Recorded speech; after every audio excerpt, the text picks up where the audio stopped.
சிவன் பக்தரான ஒருத்தர் ரொம்பவே சாப்பாட்டுக்கு கஷ்டப்படுற ஒரு சூழ்நிலையும் கூட அவருக்கு தெரிந்த நிறைய பாடல்களை பாடி அதன் மூலமாக அரிசியை பெற்றுக்கிடுவாராம். அதுக்கு இந்த தான தர்மமாக கொடுப்பாங்க இல்லையா, அரிசியை வாங்கிட்டு போய் தன்னுடைய மனைவியார்கிட்ட கொடுத்து சமைச்சு சிவனடியார்களுக்கு கொடுத்துட்டு மீதம் இருந்தால் மட்டும்தான் 2 பேரும் சாப்பிட்டுட்டு வந்திருக்காங்க. இதே மாதிரி போயிட்டு இருந்திருக்கு. அந்த நாட்டு அரசர் ஒருத்தர் என்ன பண்ணியிருக்காருன்னா, இவன் பார்த்தீங்கன்னா, அவனுக்கு சாப்பிட்றதுக்கு காசு இல்லை, அதனால தான் இந்த மாதிரி பண்ணிக்கிட்டு தெரியறான், பாட்டு பாடி ஊர் மக்களை ஃபுல்லாக ஏமாற்றிக்கிட்டு தெரியறான், சிவனடியார்னு சொல்லிக்கிட்டு அப்படின்னு சொன்னாராம். அதுக்கு அமைச்சர் சொன்னாராம், அப்படிலாம் சொல்லாதீங்க, சிவனடியார்களை எப்போவுமே பழிக்காதீங்க, அவர் உண்மையிலேயே சிவனடியார்களுக்கு சாப்பாடு போடணும் அப்படின்னு சொல்லிட்டு தான் பாட்டு பாடி அதன் மூலமாக வரக்கூடிய அரிசியில் உணவு கொடுத்துட்டு வராரு அப்படின்னு சொன்னாங்களாம்.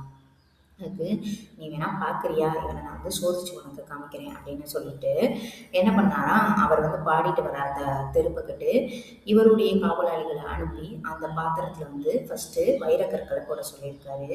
மறுநாள் அதே மாதிரி வந்திருக்காரு, முத்துக்களை போட சொல்லியிருக்காரு. அடுத்த நாள் வரும்போது பவளங்களையும் போட்டிருக்காங்க. இப்படி போட்டிருக்காங்க. அப்போ இவன் என்ன இது வரைக்கும் கொடுக்கவே இல்லை, அவன் எதுக்குமே ஆசைப்படாதவனாக இருந்தால் நம்மக்கிட்ட கொடுத்துருப்பான் தானே. அப்போ கொடுக்கலைன்னா அவன் அதை ஃபுல்லாக சேர்த்து வைக்கிறான், எதுக்காக வச்சிருக்கான், அப்புறம் ஏன் திருப்பி பிச்சை எடுக்கிறான் அப்படின்ற மாதிரி அரசர் திருப்பி அமைச்சர்கிட்ட கேள்வி கேட்டுக்கிட்டே இருக்காரு. உடனே அவங்கள வர சொல்லுங்க அப்படின்னு சொல்லிட்டு வர வைக்கிறாங்க அரண்மனைக்கு. வந்தோன்னே கேட்குறாங்க, எப்படி போகுது, நீ பாட்டு பாடி அரிசிலாம் பெறுறியே, நிறைய அரிசி கிடைக்குதா, சிவனடியார்களுக்கெல்லாம் கொடுக்குறியா அப்படின்னு கேட்குறாரு அரசர். அதெல்லாம் நல்லபடியாக கொடுத்துட்டு வந்துட்டுருக்கேங்க அப்படின்னு சொன்னாராம். சரி, உன்னுடைய தட்டில் வைரம் பவளம் முத்து இதெல்லாம் கிடச்சிருக்குமே அப்படின்னோடனே, இல்லையே அப்படி எதுவும் எனக்கு கிடைக்கலையே அப்படின்னு சொல்லியிருக்காரு. பொய் சொல்லாத, கொண்டு போய் பத்திரமா வச்சுட்டு போய் பேசுறியா அப்படின்ற மாதிரி சொல்லியிருக்காரு அரசர். இல்லை, நான் கொண்டு போய் அப்படியே என் மனைவி கிட்ட கொடுத்துருவேன், அவங்க தான் சமைப்பாங்க, வேணா வாங்க என் மனைவி கிட்ட போய் கேட்டு பார்க்கலாம் அப்படின்னு வீட்டுக்கும் கூட்டிகிட்டு போகிறாரு. அப்போ பார்த்தீங்கன்னா போய் கேட்கும்போது மனைவியார்கிட்ட, அப்படியா, அரிசி கொண்டு வரும்போது கல்லெல்லாம் நிறைய கிடக்கும், அதெல்லாம் எடுத்து நான் தனியாக போட்டுட்டு அதில் தானே சமைப்பேன், நான் அரிசியை களைஞ்சு அந்த கற்களை எல்லாத்தையுமே ஜன்னலுக்கு அந்த பக்கத்து தான் போட்டிருக்கேன், வேணுன்னா போய் பாருங்க அப்படின்னு சொன்னாங்களாம்.